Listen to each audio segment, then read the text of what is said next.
Tanawa. Dako kay kag motor pero hinay kay tingog. Agay! Pura kay motor, hinay tingog.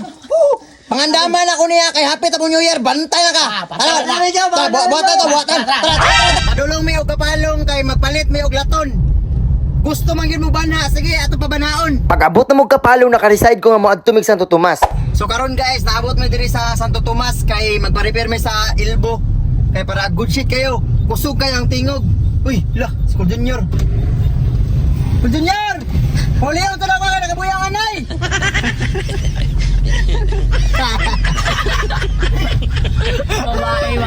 Paghuman sa among tuyo diri sa Santo Tomas, ni balik ka pud mi kapalong. So karon na ko sa Kapalong Public Market kaya para mangita kog laton. Yay! Five. Karon guys. Kanaygon, mete. Manaigon mi. Oh, kanipod. Kani. Kompleto na itong buhaton ng muffler sa motor guys. Palita pintura para nindot po ba? Yes! Kaban na siya ni Pidjong, oh. Vlogger po na. So karon guys, kani, mo ni konektado sa elbow tapos kani mo no to siya muffler para kusog kayo siya tingog. Mo ni siya muffler to guys. Kaya tao na to sa tong R3. Ito ba ni piturahan para kapak ay siya tanahon. Alawa, 51mm niya. Gusto man kamog kusog. Abangin ninyo. So wala magdugay pa uli na pud mi kay murag hapon naman. Pag abot na mo amo na pong gisugdan. Kay sure ko kaning trabaho kami tanan magabinan. Ug gisugdan na pud na tanggal ang kinahanglan ilisan. Fights kayo, guys.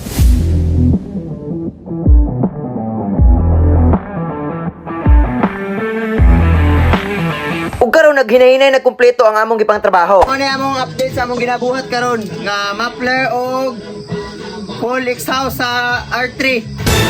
Sa pagbuhatan ni siguraduhon gyud namo nga lig-on. Kay nagkalas man may og oras maong amo na lang suliton. Latan yung outcome man guys. Sa gusto makadungog sa tingog gani, nasa comment section ang link. Mo na tong unit guys, nahuman na ang pinakadako nga muffler nga ato nabuhat, full exhaust ni siya sa R3 Yamaha 300. Kumbate na punta, sound check usab. Mo na mekaniko. Sa Sige. halagang 200 pesos, may ganito ka ng muffler guys. Sige.